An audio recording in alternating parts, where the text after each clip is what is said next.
So after about 3 or 4 hours of installing and software updates, I was finally able to play the game. Seriously though, how does a game have 50 gigabytes of updates on launch day? Oh look, Technicolor.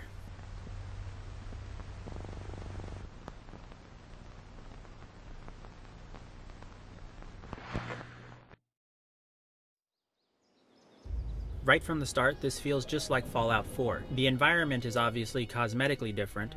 The intro screen is like you changed your desktop wallpaper on Fallout 4. I don't have an Annie button on the Xbox controller, so I just hit A.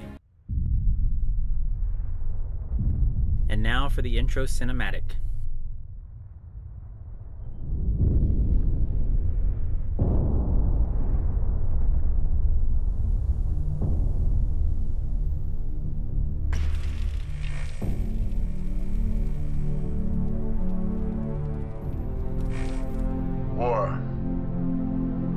War never changes. In 1776, this great nation accepted that armed conflict was the only way to preserve our rights to life, liberty, and the pursuit of happiness. If our founding fathers could only see us now. From Antietam to Amiens, Okinawa to Anchorage, we have fought. And now, the Red Menace is at our doorstep. Democracy itself is under threat of annihilation.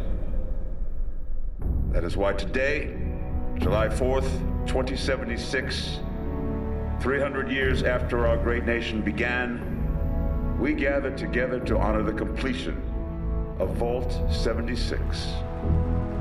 This sprawling underground shelter may have been engineered by Vault Tech, but it was built by you, the good people of America, so that if the bombs do come, if the end does come, our way of life will endure.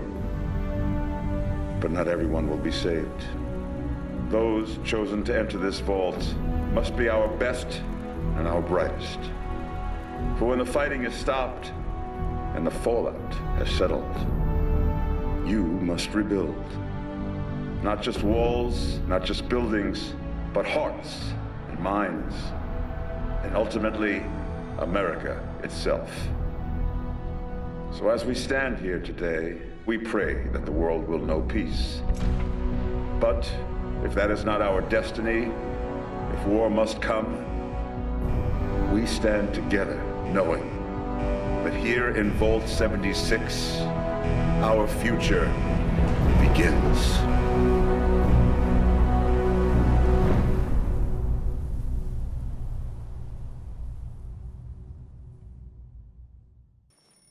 Good morning, Vault 76. This is the Overseer. I hope you all enjoyed the party last night, even those who may have overindulged and overslept. Ugh, that's not me. But it's time to get up and get out there. So first off, you gotta choose your look. Start with picking a face that comes close, and you can make changes to details later. This one looks close enough. I had a lot of trouble with making this guy look like me. Do I have a Roman nose? I don't know. All these nostrils are way too big. Oh, that's better. I've been underground for 300 years after all. Ears. Do I have ears?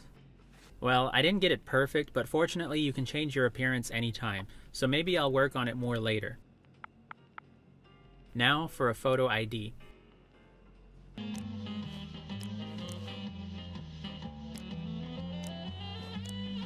Okay, so maybe that isn't an ID. I could have picked any frame. I'll have to play around with photos later.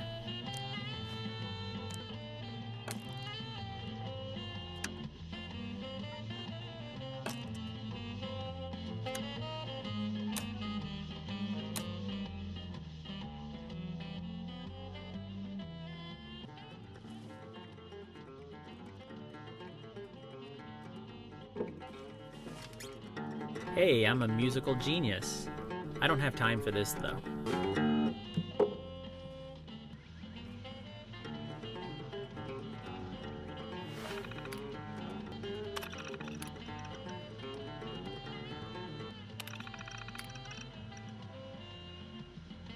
So the premise seems to be that you overslept after a hard night of partying the day before the Vault Dwellers set out into the wasteland to rebuild America. Ooh, a game.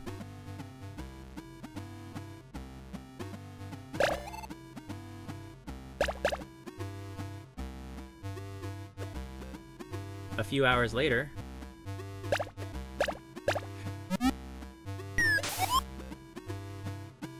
now that I'm done playing this game, time to play this game. The controls are basically the same as Fallout 4. The look and feel and even the objects in the world are all the same. The layout in the vault too.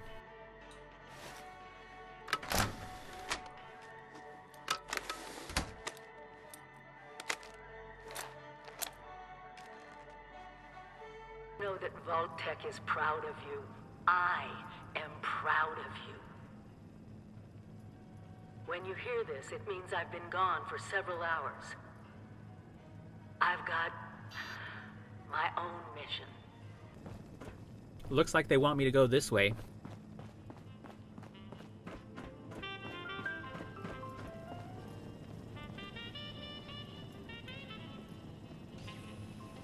Gotta get my party hat for the big day.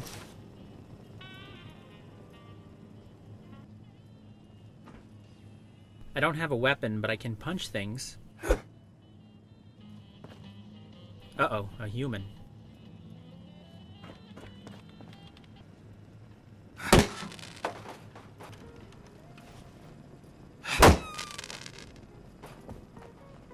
Remember, adaptability is key. If your role isn't working, try another. Get creative. Perks.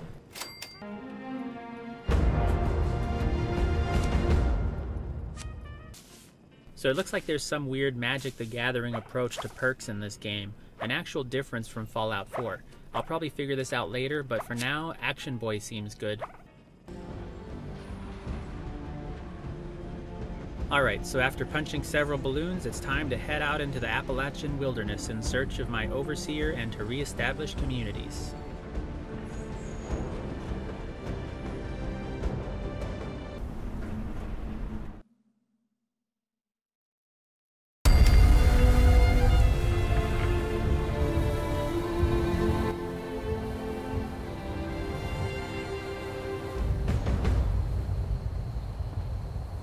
The environment is cosmetically different from Fallout 4, but so far it feels the same.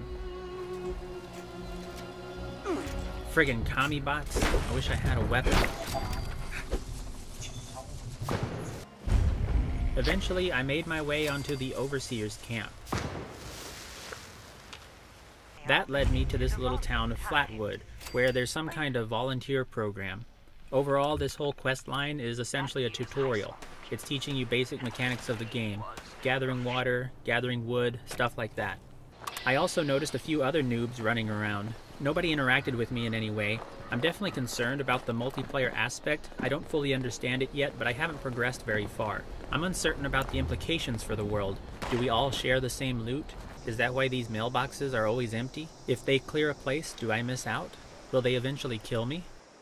While the gameplay is almost exactly like Fallout 4, it leans heavy towards survival play, which I always avoided. I do wonder how players like me will take to this new game. Dealing with hunger and thirst is definitely an annoyance that'll take some time getting used to. I imagine it'll get easier as I progress, but I also like taking games like this slow. I like reading and looting everything. I like relaxing and casually building. Now it feels like every second is wasted if I'm not scavenging for food and medicine. I'll quite likely die of dehydration if I get into the zone building my home base. Speaking of which, I personally loved Fallout 4 for two big reasons. First, I'm a hoarder. Second, I love building settlements. While the camp system looks interesting and could revolutionize the settlement feature, particularly tying in multiplayer aspects for joint communes, I wonder how well it will actually work. I expect lots of griefing, even if I do put up turrets, so not looking forward to that. We're trying to have a society here. My first camp setup was right outside Flatwood. I just wanted to test it out and have a little place to call my own. Eventually, for 5 caps, I moved it to a little empty area off a road. I haven't unlocked many plans yet, so I can't build anything too interesting. However, I'm happy with this as a start. I even got a visitor. Still, I don't really understand how the multiplayer works. I dropped down turrets to hopefully keep my base safe, but will it even exist after I leave the game? Who knows? The other big issue for me, and apparently many other players, is the low stash limit. In Fallout 4, I gathered everything. I ended up with thousands of steel and wood scraps, and lots of excess junk to use as decorations in my settlements. However, here I have a 400 weight limit on my personal stash, plus whatever I can carry, which isn't much yet. So my days of being a post-apocalyptic hoarder are over. The only way to get buried alive here is by pissing off the wrong guild. It also looks like all containers you build and your camp inventory is all connected and is the same stash. I do think it'll be possible to set things down around camp, so I could decorate like I would in Fallout 4, but I don't know if they'll persist or eventually disappear. Also, I assume anyone strolling by could just pick them up, effectively stealing my decor. There are some positives though. I do like the addition of new animals. There seems to be a lot more variety. I got attacked by some old favorites, a few mongrels, and then I slaughtered some frogs. There's still a lot more for me to do here, so I haven't made up my mind about the game just yet. Overall, I'm hopefully pessimistic, if that's a thing. I'm worried about the ramifications of multiplayer. I don't know if I'll ever adapt to the need for a faster playstyle to account for hunger and thirst, and I know the storage limit is going to really bum me out soon. I'm intrigued by the card system for perks, and I love the biodiversity of apocalyptic Appalachia. I'll do some more exploring soon and try to finish up this Overseer quest line. Please subscribe and follow my Fallout 76 journey. More videos to come soon.